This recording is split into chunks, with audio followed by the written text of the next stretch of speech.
Hello mga kaguro, kumusta na po? Nakagawa ka na po ba ng iyong RPMS ngayong school year 2023-2024? Kung hindi pa po, ito po ang aking RPMS portfolio na ibabahagi ko po sa inyo upang makatulong sa inyong paggawa. Ito po ay para sa mga proficient teachers 1 hanggang 3. Ang DepEd Memorandum Number 008 Series 2023 Multi-Year Guidelines on the RPMS po ay nasa ikalawang cycle na po tayo. Mga kaguro, tignan po natin ang difference ng mga objectives ng bawat KRA last school year 2022-2023 at ngayong school year 2023-2024. Ang objectives under ng KRA 1 last year ay objective 1 hanggang 3 lamang. While this year naman po ay ang KRA 1 ay from objective 1 hanggang 4. Ang last year KRA 2, ang objective po niya na under ay 4, 5, and 6. Ngayon naman pong taon ay ang objective na under ng KRA 2 ay 5, 6, 7, and 8. So last year po ang KRA 3, ang objective na under niya ay 7, 8, 9. Habang ngayon naman po ay objective 9, 10, at 11. So ang KRA 4 naman po last year, ang objective ay 10, 11, and 12. Pero ngayon po, ang objective ng KRA 4 ay 12, 13, and 14. Last year po, ang KRA 5, ang objective niya na under ay 13, 14, and 15. Pero ngayon po, ang KRA 5 po ay iisang objective lang po. At yun ay ang objective 15. Mga kaguro, alamin natin kung ano-anong objectives ang under ng classroom observable indicators at saka non-classroom observable indicator. Okay, so kapag sinabing classroom observable indicators, ang objectives na under nito ay ang 1, 2, 3, 4, 5, 6, 7, at 10. Ang non-classroom observable indicator naman po ay ang objectives 9, 11, 12, 13, 14, at 15. Mga kaguro, ang tanong po ay kung lahat ba ng objectives ay i-observe sa lahat ng quarter. Ang sagot po ay hindi. Hindi po lahat ng objective ay i-observe. So ngayon po, ano-ano ang mga objectives na i-observe from quarter 1 to quarter 4?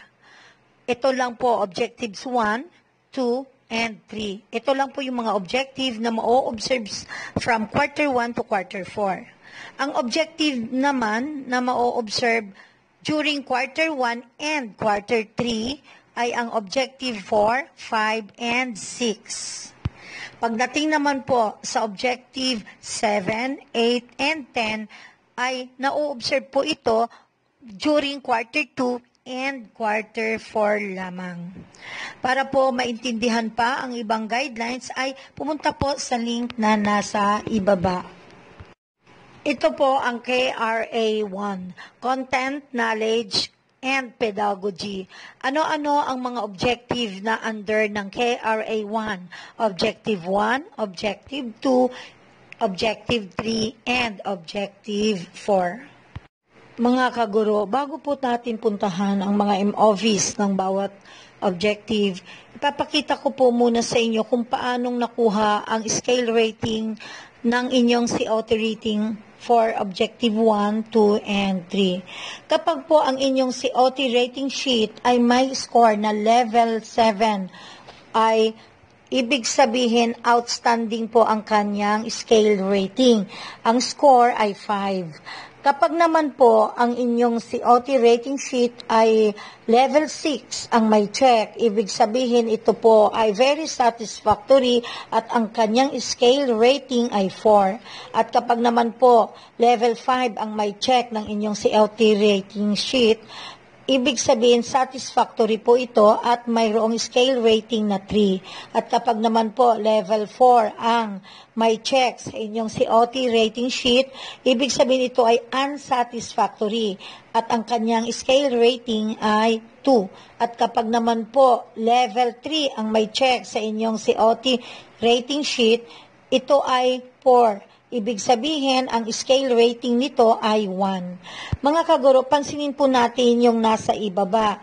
Ang means of verification, yung COT rating sheet ninyo from quarter 1 to quarter 4, ay mayroong RPMS na equivalent sa scale rating. Kaya mayroon kang score dito na 4, 3, 3, at 4. Ito po ay i-add ninyo at after that, ma-add ninyo ay divided by 4, kaya ang average nun ay 3.5. Ibig sabihin, ito ang kanyang RPMS rating for quality ay very satisfactory. Ang score niya or scale rating ay 4. Objective 1, applied knowledge of content within and across curriculum teaching areas. Ito po yung kanyang means of verification, classroom observation tool, o COT rating sheets or inter-observer agreement form done through on-site, face-to-face, or in-person classroom observation. If on-site or face-to-face or in-person classes are not implemented, through observation of synchronous or asynchronous teaching in other modalities, or through observation of a demonstration teaching via LAC session. Dito po ang ating COT rating sheet lamang ang ating MOV na ia-attach sa Objective 1. Kapag naman po dalawa ang nag-observe sa inyo, ang gagamiting form naman po ay Inter-Observer Agreement Form. So, yun lang po yung ating ia-attach na MOV sa Objective 1. Mga kaguro, ito na po ang aking MOV sa Objective 1. Diba? Sabi ko nga po kanina na ang Objective 1 ay mayroong Quarter 1. Pansinin po ninyo, nilagyan ko po ng highlights ang Indicator 1 o Objective 1 dahil ito po yung na-observe noong first grading. Ngayon po, dito sa ikalawang COT rating sheet naman ay Quarter 2. So, hinighlights ko pa rin po ang Indicator 1 dahil ito po yung inobserve noong Quarter 2.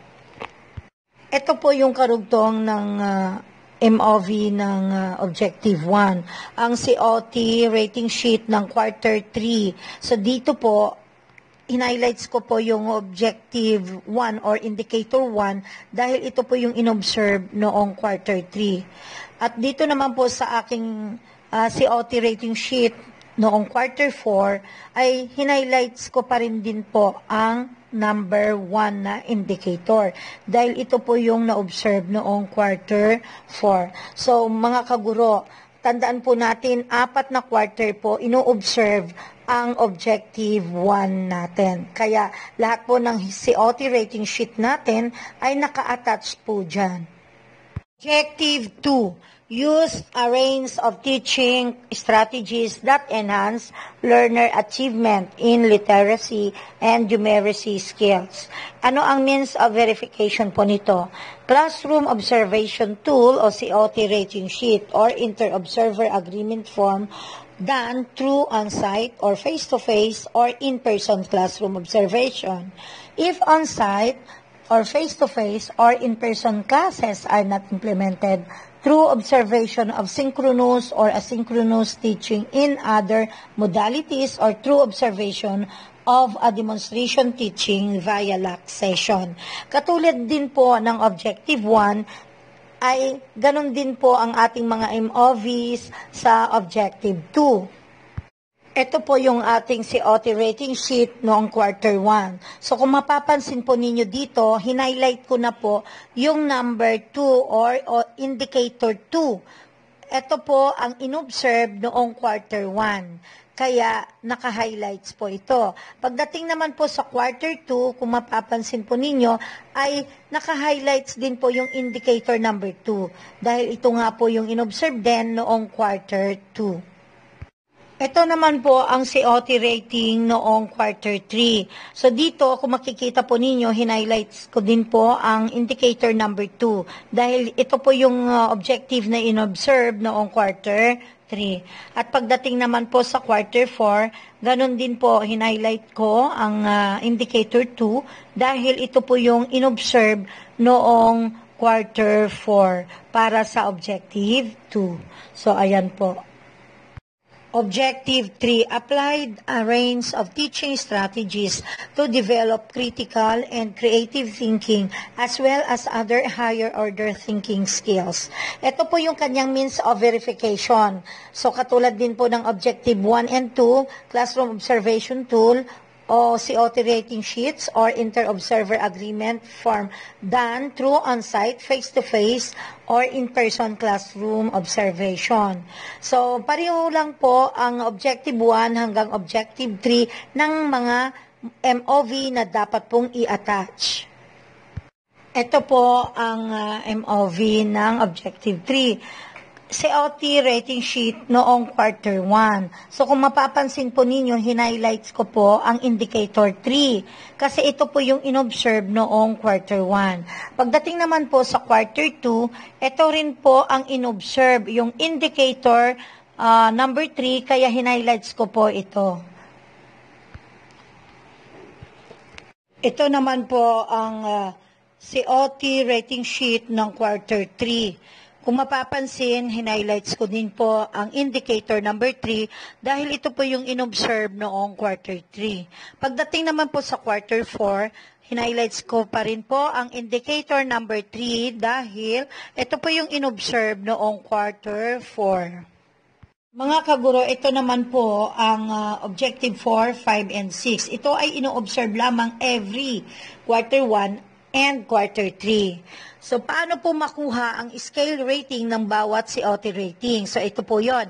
Kapag ang COT rating sheet ninyo ay may check ay level 7, ibig sabihin ito ay outstanding o ang kanyang scale rating ay 5. Kapag naman po ang may check ay level 6 sa inyong COT rating sheet, ibig sabihin ay very satisfactory o ang kanyang scale rating ay 4. At kapag naman po ang may check ay level 5, ibig sabihin ito ay satisfactory at ang kanyang scale rating ay 3. At kapag ang may check ay level 4 sa inyong COT rating sheet, ito ay unsatisfactory, ibig sabihin ang scale rating ay 2. At kapag naman po ang may check ay level 3, ito ay 4. Ibig sabihin, ang scale rating nito ay 1. So tingnan po natin ang computation sa baba.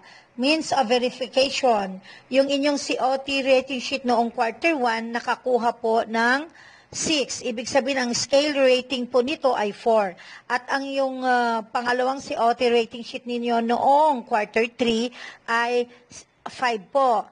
Then, ang scale rating niya ay 3. So, i-add lang po natin to and then divided by 2 equals, ito yung average, 3.5. Ibig sabihin, ito po ay very satisfactory o 4 po. Objective 4, displayed proficient use of mother tongue, Filipino and English to facilitate teaching and learning. Ito po yung kanyang means of verification. Classroom observation tool or rating sheets or inter-observer agreement form, done through on-site or face-to-face or in-person classroom observation. If on-site or face-to-face or in-person classes are not implemented, through observation of synchronous or asynchronous teaching in other modalities or through observation of a demonstration teaching via LAC session. Ito naman po ang MOV ng Objective 4. Ang COT rating sheets noong quarter 1. Kung mapapansin po natin, naka-highlights po ang indicator 4. Ibig sabihin, ito po yung na-observe noong quarter 1. At dito naman po sa ikalawang COT rating sheet ay na-observe noong quarter 3 ang indicator number 4. Kaya hinighlights ko rin po ang indicator number 4 noong quarter 3. So, yan lang po yung ating MOV sa Objective 4. Pero kung gusto po ninyong dagdagan, yung mga pictures, yung mga lesson plan, pwede nyo pong i-attach dyan. Pero ang nire-required lang po ay itong rating sheet. Optional na lang po yung ibang idadagdag po. Objective 5. Establish safe and secure learning environments to enhance learning through the consistent implementation of policies, guidelines, and procedures. Ito naman po ang kanyang means of verification, katulad din po ng Objective 4. Ang Classroom Observation Tool Rating Sheet or Inter-Observer Agreement Form done through on-site, face-to-face, or in-person classroom observation.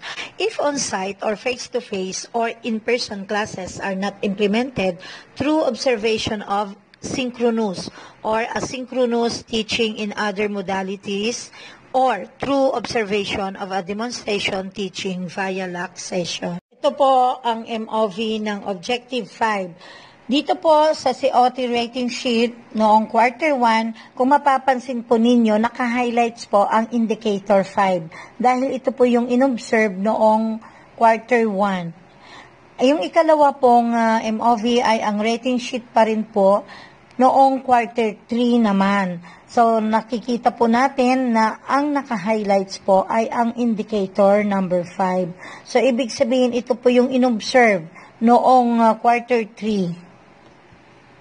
Objective 6. Maintained learning environments that promote fairness, respect, and care to encourage learning. So ito naman po ang kanyang means of verification. Classroom observation tool rating sheets or inter-observer agreement form done through on-site or face-to-face or in-person classroom observation.